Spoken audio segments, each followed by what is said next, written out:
In Jewish law, widows were a protected class of people. The Anawim of God were the poor, the widows, and the orphans. And they are, in Jewish law, given a special status, a special care, as it were. Families were obligated, children were obligated to take care of the widowed mother, and so on. And everybody, you could only go through your field one time when you harvested your crop, because everything that dropped and was left had to remain for the Anawim, the poor of God, the people who had nothing else. These people were then allowed to go into the field and harvest whatever had been left over. There were regulations and stipulations about how you treated these people that were written right into the law. And they were regularly ignored. The prophets of old Israel cried out against the injustice committed against the poor, widows, and orphans more than they complained about anything else in the entire history of prophecy in the Old Testament. It's what God kept sending them to tell people. We have in both our first reading and in our gospel reading today a widow, a member of this poor. In Hebrew, they called them the Anawim, the poor of God. I love the Elijah stories in 1 Kings. They're among my favorite Old Testament stories, and I know I say favorite all the time, but I got a lot of favorites in the scriptures. Sorry about that. But this particular passage is a passage that Jesus refers to in the gospel himself. At one point he says, when the widow of Elijah came to the widow of Zarephath, he knows this story from the Old Testament. It's a time of famine. It's a time of drought, actually. There's not much food. Olive trees aren't producing the oil the way they need to produce oil. We know a little bit about a drought, don't we? If our memories are not that short, but just a little bit longer, we remember what it's like to even spend a summer living like that, or just a little while living like that. For them, it was a matter of life and death. There's nowhere to go, and no one to go to. When Elijah shows up, he says to her, give me something to eat. Give me a cup of water and in a drought. Give me a cup of water and give me a little cake to eat, a little bread to eat. She says, I don't have any. There's nothing. All I have is a little bit of flour and a little bit of oil. I'm getting a little bit of wood. I'm going to make that cake. My son and I are going to eat, and then we're going to die because we're out. We're out of food. And he says to her, of all things to say to this widow, you go and make that cake like I told you to make, and it will be well for you. And she does it. And as God foretold to her, the jug of oil did not run out. The jar of flour did not run out.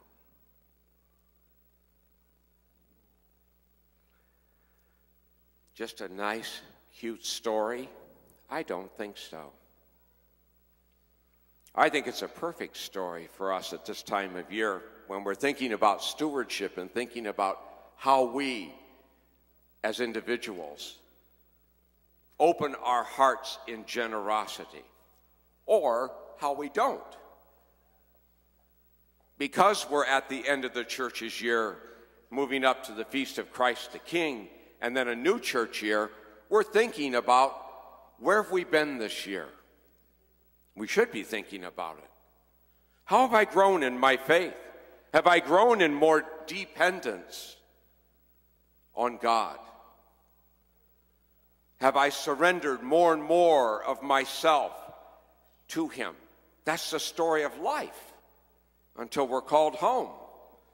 How do we do that? How do I let God become more Lord of my life?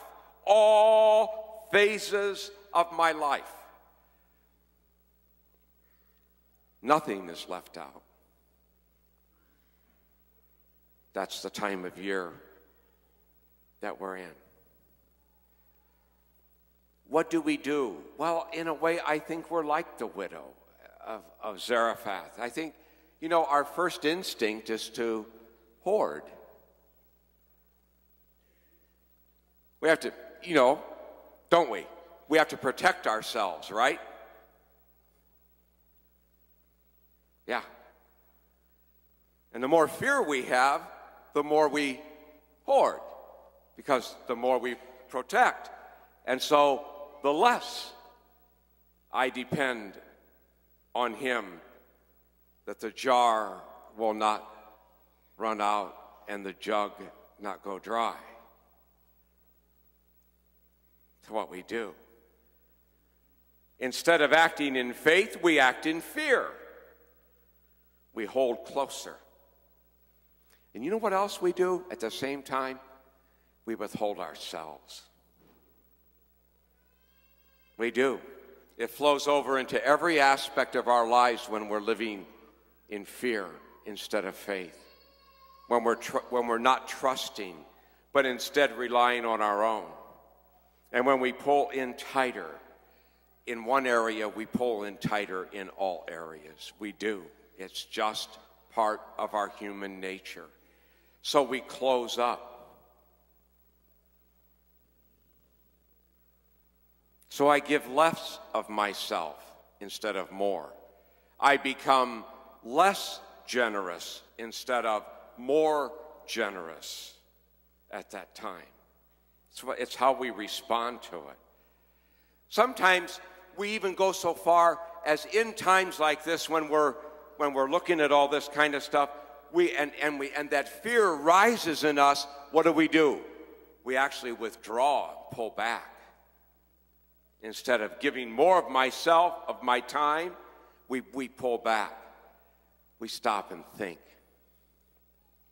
And I'm not pointing any fingers at you because I'm one of you. Just yesterday, I wrote out my check for the bishop's appeal. I sat there and I looked at that check, blank. I know what I did last year. I said to myself, just a little tight this month. I got just a bunch of big bills right now. I think maybe, I know my parishioners will be extra generous this year, so I'll just make this check out for a little less. I thought that yesterday. And I sat there and I thought to myself, pen in hand, and I said, sometimes God bothers me greatly. This thought comes in my mind, has God been any less generous with me this year?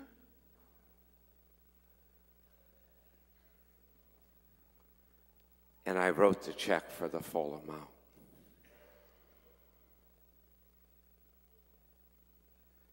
Why do we do that? Why do we withdraw and want to hold back? Is it not fear? Is it not relying on my own?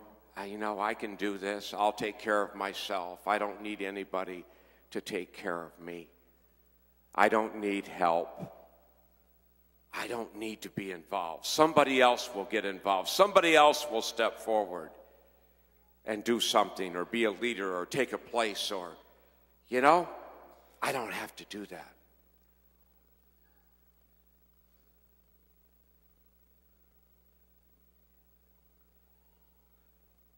The problem is, when we live like that in fear, the problem is that when we live like that and hoard or withdraw or pull back or in some way close up, I'm really making a statement. And the statement is, I don't believe God when God says to me, the jar will never be empty and the jug of oil will never run dry. It is a matter of faith.